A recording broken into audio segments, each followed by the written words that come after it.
필로우 토크라는 이름의 팟캐스트로 처음 인사드립니다. 안녕하세요. 웹소설 출판사 레드필로우의 이성진입니다. 본격적으로 팟캐스트를 시작하기에 앞서서 이 팟캐스트를 시작하게 된 이유, 그리고 앞으로 어떤 이야기들을 나눌지 가볍게 소개해 보려고 해요.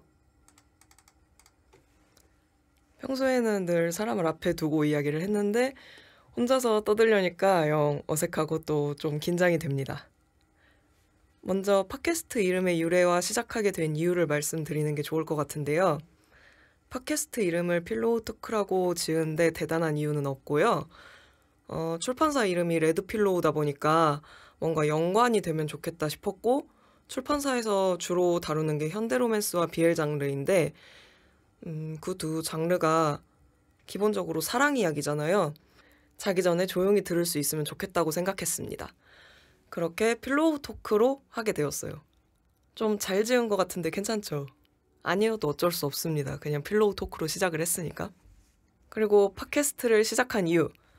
당연히 가장 큰 이유는 자사 작품 홍보 때문이지요. 그리고 웹소설 관련해서는 이런 팟캐스트가 많이 없는 것 같더라고요. 유튜브도 주로 웹소설 작가님들의 브이로그 위주인 것 같고요. 지금은 유튜브에 올리지만 조만간 팟빵 같은 팟캐스트 그 플랫폼에도 올릴 생각이 있습니다. 화면이 계속 켜져 있으면 불편하잖아요. 그리고 팟캐스트는 뭐 그냥 개인이 하는 라디오 방송 같은 거니까 굳이 이 화면을 틀어놓을 필요도 없고요. 그래서 일단은 유튜브로 시작을 하는데 앞으로는 좀 플랫폼을 늘려갈 계획이 있으니까 잘 봐주시면 좋겠습니다. 그리고 일단 웹소설 출판사에서 하는 팟캐스트지만 제가 달에 거의 한 종씩은 내고 있는데 출간 일정이 항상 고르게 분포될 수는 없거든요. 어떤 달은 한 종만 내고 또 어떤 달은 뭐 한 두세 종 내고, 그리고 두세 종을 낸다고 하더라도 그게 고르게 뭐 첫째 주, 둘째 주, 셋째 주 이렇게 만약에 1주, 2주, 3주, 4주 이렇게 있으면은 갑자기 뭐 3주에 쭈루룩 나올 수도 있는 거고, 그렇다 보니까 출간작이 아닌 다른 주제로도 찾아오게 될 것 같아요.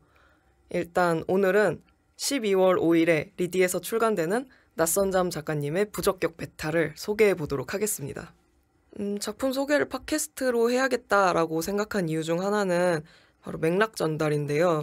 작품을 알리는 동시에 글만으로는 좀 알리기 어려운 맥락을 독자님들에게 제가 편집자로서 알려보면 어떨까 싶었어요. 거의 매달 출간하고 있지만 신작이 나올 때마다 정말 뭔가 떨리고 설레거든요. 그리고 각 작품 준비 과정도 크게는 같지만 소소하게는 다르고요. 그 과정에서 작가님과의 어떤 에피소드들도 생기기 마련인데 그런 부분을 좀 알려드리고 싶었습니다. 제가 잘 가르쳐 드릴게요. 그런데 냅다 비하인드 스토리만 얘기하면은 사실 이게 뭐야? 싶잖아요.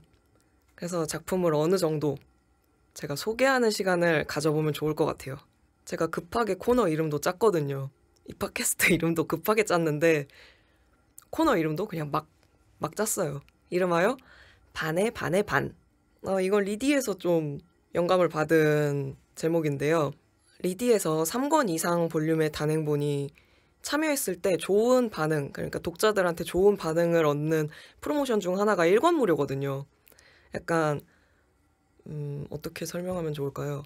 그 마트에 시식 코너? 아니면은 그 아이스크림 전문점에서 맛보기 스푼 하잖아요. 그런 느낌이라고 생각해 주시면 좋을 것 같아요. 구매 전에 일단 어떤 느낌인지 맛을 보는 거죠. 1권으로. 12월 출간작인 낯선잠 작가님의 부적격 베타 본편 내용의 반의 반의 반을 제가 한번 들려드리도록 하겠습니다. 약간 이 반의 반의 반은 그 혼자서 하는 BL 극장이라고 생각해 주시면 좋을 것 같아요. 그러면 본격적으로 BL 극장 시작하기 전에 이 작품의 주요 키워드 먼저 안내를 해드리겠습니다. 오메가버스이고 수 캐릭터인 박혜주는 베타, 공 캐릭터인 현성재는 우성 알파임을 밝힙니다. 그럼 시작! 소설은 수 캐릭터인 혜준이 전화를 받는 것으로 시작합니다. 박혜준 씨, 여기 병원인데요. 지금 당장 이리로 와보셔야 할 것 같아요. 사고가 났어요. 혜준이는 보이스피싱인가 싶어서 전화를 받았다가 사고라는 말에 병원으로 호다닥 달려갑니다. 그리고 병원에서 혜준은 아내 이나의 외도 사실을 알게 됩니다. 교통사고도 외도하던 남자와 술에 취해 운전을 하다 나게 된 거였고요. 아내와 그녀의 애인이 죽고 혜준에게는 빚만 남습니다. 그것도 좀 어마어마한 빚이 남게 돼요. 왜냐하면 아내가 술에 취해서 막 신나게 차를 몰았는데 그 차가 누구의 차였냐?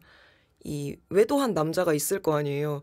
그 남자에게도 파트너가 있었는데 그 사람의 굉장히 비싼 외제차였던 거죠. 그러면서 그냥 가드레일을 받고 퍽 넘어가는 바람에 이래저래 빚이 엄청나게 생긴 거예요. 합의금도 꽤 크게 됐고. 어쨌든 그런 상황에서 지금 상황만으로도 미칠 노릇인데 아내의 애인이었던 그 사람의 파트너와도 만날 수밖에 없게 된 거예요. 왜냐면 합의를 해야 되니까. 그 파트너가 바로 메인 공인 성재입니다. 성재는 혜준이를 보자마자 이렇게 말합니다. 혜인 씨. 혜준이는 혜인 씨라고 하니까 왜 내 이름을 저렇게 불러? 하면서 약간 기분이 상하는데 일단은 합의를 해야 하는 입장이어서 대충 넘깁니다. 다행히 성재도 합의에 긍정적인 반응을 보여요. 문제는 성재가 내미는 정상적이지 않은 조건입니다. 혹시 합의 원해요? 그 금액 말이에요. 부담스러우시잖아요. 합의하는 조건이 뭔데요? 나랑 한 번 하는 거요. 나랑 한 번 자면은 네가 떠안게 된 빚이랑 사고 합의금 이런 것 등등을 전부 해결해 주겠다면서 성재가 자기 명함을 건넵니다. 그리고 유약하지만 이 작품 초반부까지만 해도 성질머리가 바짝 서 있거든요. 혜준이가. 그 명함을 받자마자 빡빡 찢어버려요. 성재 눈앞에서. 그렇게 성재와의 협상은 결렬되었고 혜준이는 어떻게든 급한 불을 끄기 위해서 어릴 적 어머니가 열성 알파와 재혼하면서 생긴 의붓 동생 혜인이를 찾아갑니다. 그래서 탑탑탑탑 찾아가서 혜인아 나 지금 조금 급한데 라고 말을 꺼내기도 전에 또 불편한 사실을 알게 돼요. 아내가 생전에 동생한테도 돈을 빌린 거예요. 그래서 혜준이가 내 사정이 어떻고 저떻고 이런 얘기를 하기도 전에 동생인 혜인이가 형 힘든 거 아니까 내 돈은 나중에 갚아도 돼 해서 혜준이는 할 말이 없어지는 거예요. 유일하게 혜준이가 나한테 돈 나올 구멍이 있다면 동생인 혜인밖에 없다라고 생각을 했는데 이제 돈 나올 구석이 아예 없어진 거예요. 그래서 어떡하지 하고 있는 혜준이한테 성재의 연락이 옵니다. 일단 아쉬운 사람은 혜준이잖아요. 그러다 보니까 어쩔 수 없이 혜준이가 성재를 찾아가요. 근데 성재 이놈이 또 말하는 거죠. 내가 말한 합의 조건 그거 아직 유효하다고요. 사실 대답 들으려고 부른 거예요 오늘. 또 원나잇 운운합니다 얘가. 혜준이가 그런 성재한테 말을 해요. 그 제안을 내가 받아들일 수가 없다. 나는 여자랑만 한다. 그 말에 이제 성재가 딸깍 버튼 눌리는 거죠. 그래서 바로 막말을 퍼붓습니다. 누가 여러 번 하지? 나도 널 그다지 오래 붙잡고 있을 마음은 없어. 아니 한 번 자면 죽을 때까지 갚아야 될 돈을 전부 면제해준다는데 성벽 따위가 뭐가 중요해? 돈 벌러 일 나가서도 성벽 따지나? 그렇게 현실 감각이 없어서 어떻게 해 박혜준 씨? 신나게 막말한 다음에 다시 또 명함을 줘요. 그런 다음에는 성재가 이번엔 찢지 마세요. 그거 사람 마음을 찢는 일이에요 형. 하고 자리를 완벽하게 뜨기 전에 이렇게 말을 또 덧붙여요. 풀어지려고 하네요. 그 신발끈. 그 말에 혜준은 과거 자신이 고등학생이었던 때를 떠올리게 됩니다. 아까 말했다시피 혜준이는 재혼 가정에서 자라면서 의붓 형제가 생겼고 그 의붓 동생인 혜인이와 이름이 같아서 개명을 해야 했어요. 그러니까 원래는 박혜인이었는데 청소년 시절부터 박혜준이라는 이름으로 살게 된 거죠. 혜준이는 열성 알파인 아버지의 눈치를 보는 어머니를 따라서 자기 편 하나 없는 집안에서 없는 사람처럼 이렇게 흐릿하게 존재감을 지우면서 살았는데요. 하루는 팔이 다쳐서 현관에 앉아서 풀린 신발끈을 이거 어떻게 다시 매지 하고 있는데 동생인 혜인이의 친구가 그걸 묶어줘요. 그리고 그 동생의 친구가 바로 현성재였죠. 사실 혜준이는 이런 식으로 그러니까 아내의 외도 상대의 파트너로 성재와 다시 만나게 될 줄은 몰랐던 거죠. 외도로 인해 서로 아내랑 파트너가 죽어서 미망인 자격으로 만난 거잖아요.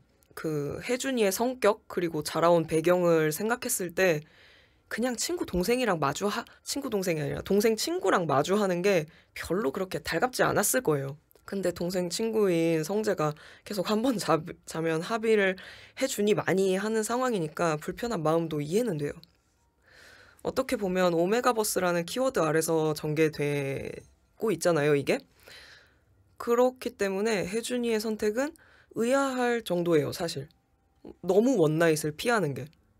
왜냐면 조금 빠른 전개로 간다면 오메가버스에서 오케이 너랑 한 번 잘게 이렇게 보통 가잖아요. 혜준이는 심지가 아주 고든 여자랑만 하는 베타이기 때문에 성재와의 세 번째 만남을 가지면서도 마찬가지로 섹스를 통한 합의는 피합니다. 근데 여기서 또 성재도 자기 뜻대로 안 풀리니까 좀 짜증이 났겠죠? 화가 났나 봐요. 그래서 혜준이한테 또 한 번 막말을 해요. 죽은 아내랑 응? 내 파트너나 싸잡아 죽을 만한 인간들이 죽은 건데 뭐가 그렇게 슬프냐고 조롱 같은 말을 해요. 그러니까 여기에서 또 혜준이도 한 번 또 삔또가 나갑니다. 그래서 성재한테 말을 해요. 당신 같은 족속들 저도 알죠. 눈만 맞으면 그 자리에서 불붙어서 몸섰고 하룻밤에도 몇 번이고 파트너 바꿔가며 즐기고 또 즐기고 당연히 사랑 같은 거 결혼 같은 거 우습겠지. 단 한 사람에게만 서약을 맹세하고 그걸 지키기 위해 살아가는 이런 인생 알 리가 없지. 사이좋게 막말을 갚아줍니다. 혜준이랑 성재가. 근데 이 성질머리 성격만으로 이제 우위를 따지자면은 성재를 이길 수가 없어요. 혜준이가. 가만히 듣고 있을 성재가 아닙니다. 성재는 곧장 반박을 해요. 너는 뭘 아는데? 진짜 다 그렇다고 장담할 수 있어? 모든 알파를 다 겪어봤냐고. 여기서 이제 맹점이 드러나요. 혜준이가 아는 알파는 단 3사람뿐입니다. 어려서부터 베타를 우습게 알고 양아들인 혜준이에게 폭력을 휘둘렀던 열성 알파였던 새아버지. 그리고 그런 상황에서 늘 혜준을 없는 사람 취급해온 동생 강혜인. 얘도 알파죠. 그리고 마지막으로 합의 조건으로 끈질기게 하룻밤을 요구하는 우성 알파 현성재. 혜준이는 성재랑 자게 될까요? 성재가 베타인 혜준이에게 진짜 바라는 것은 무엇일까요? 그건 이제 부적격 베타를 구매해서 알아보시면 되겠습니다. 네, 여기까지 반의 반의 반이었습니다. 처음인데 좀 괜찮았던 것 같지 않나요? 제 생각에는 아주 능숙하게 잘 설명을 했던 것 같은데 기회가 된다면 나중에 뭔가 게스트 작가님을 모시기는 좀 그렇고 나중에 또 반의 반의 반을 하게 된다면 저 혼자 하는 것도 좋지만 친구나 뭐 하여튼 지인을 불러가지고 연기를 시켜봐도 좋을 것 같아요. 저 혼자 하다 보니까 목이 좀 쉬네요. 네, 잠시 쉬고 왔습니다. 여기서 쉬었다는 거는 약 일주일 정도 시간을 가졌다는 건데요. 사실 작가님들마다 이 팟캐스트 하는 거에 대해 생각이 다르실 수가 있잖아요. 출판사에서 작품 소개를 이런 식으로 하는 게 뭔가 싫으실 수도 있고 왜냐면 보통 트위터로만 하다 보니까 트위터나 블로그 그래서 한 반절 정도 녹음한 다음에 선잠 작가님께 한번 들려드리면서 혹시 감상 포인트가 있다면 뭐가 있을지 겸사겸사 여쭤보고 왔습니다. 다행히 작가님께서 약간 민망해 하시면서도 재밌게 들어주신 것 같아요. 근데 사실 민망한 건 제가 민망하죠. 1인 몇 역을 하는 거예요, 지금 대체. 그래서 지금 하면서도 너무 민망한데 어쨌든 하소연은 이만 줄이고 작가님께서 전해주신 감상 포인트를 나눠보려고 합니다. 박혜준이라는 사람의 상황에 이입해서 현성재라는 사람의 모든 관심과 호의를 다 경계하면서 읽어보기를 추천하셨는데요. 그러니까 나라면 과연 기존의 성적 정체성이나 물리적 불가능 그리고 사회적 시선과 금기를 다 감당하고 그에게 뛰어들 수 있을까? 생각해보면 좋을 것 같다고 전달해 주셨어요. 사실 저도 독자님들이 부적격 베타라는 작품을 읽고 혜준이라는 인물에 대해서 어떻게 생각하실지가 많이 궁금해요. 저는 맨 처음에 작품을 보고 이제 혼자서 혜준아 너 진짜 한 번만 더 베타 소리하면 죽는다 이랬었거든요. 작품을 거듭 보면서 혜준이를 가슴으로 품게 되기는 했지만 처음에는 그랬습니다. 그리고 부적격 베타를 읽으실 때 염두에 두면 좋을 법한 사항이 있거든요. 그거는 바로 오메가버스라는 키워드의 사용입니다. 보통은 오메가버스 키워드 아래서 알파, 베타, 오메가 같은 형질이 페로몬 유무를 나타내죠. 거기에 더해서 성적 매력이나 사회적 시선을 판가름짓는 요소로도 작용하고요. 부적격 베타에서는 형질이 거의 계급으로 작용한다는 점을 말씀드립니다. 알파랑 오메가가 형질인으로 묶여서 되게 좀 사회적으로 높은 계급이고요. 베타는 좀 하층민 정도로 생각해 주시면 좋을 것 같아요. 그래서 작가님께서도 인물 개개인의 배경과 상황을 중점적으로 보면 좋지 않을까 싶다고 말씀해 주셨고요. 작품 속에서 박혜준이라는 인물은 베타입니다. 그리고 부모님과 형제가 있는 원가정에서나 자기가 아내와 꾸린 새로운 가정에서나 제대로 된 지지를 받지 못하죠. 솔직히 이 정도로 생각이 많고 자존감 낮은 수 캐릭터를 너무 오랜만에 봤어요, 저는.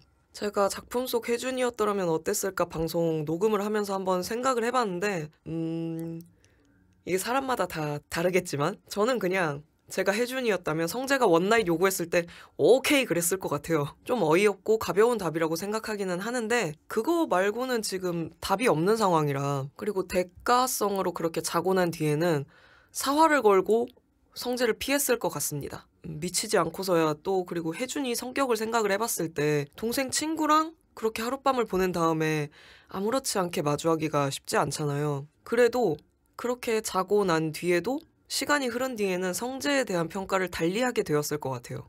기존의 성적 정체성이나 물리적 불가능, 사회적 시선과 금기를 다 감당한 사람은 제가 보기에는 어찌 보면 혜준이보다도 성재 쪽에 가깝지 않나 싶어요. 왜냐면 작품 설정상 베타에게 사회에서 기대하는 바가 그렇게 크지 않거든요.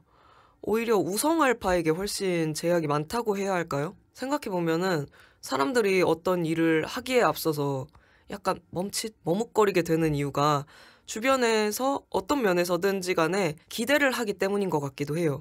왜냐면 기대를 저버리기가 사실 쉽지 않잖아요. 기대에 뭔가 내가 응하고 싶고 잘 해내고 싶기도 하고. 그래서 저는 혜준이도 혜준이지만 성재가 참 맹목적으로 혜준이를 사랑했다고 느꼈어요. 너무 맹목적이어서 베타인 혜준이로서는 얘가 진짜 왜 이러지? 싶은 순간이 많기는 했지만 다시 생각해봐도 제 입장에서 혜준이도 참 혜준이인 것 같은 게 만약에 제가 혜준이 상황, 그러니까 저는 베타고 뭐 아무것도 가진 거 없고 그런 상황이었어도 돈 많은 우성알파가 베타인 나를 좋아한다고 하면 바로 백년가야 가자 이럴 것 같거든요. 이야기를 하다 보니까 제가 혜준이보다도 성재의 입장에서 작품을 감상했구나 하고 깨달았습니다. 그건 아무래도 제가 외전까지 다 봤기 때문이 아닐까 싶은데요.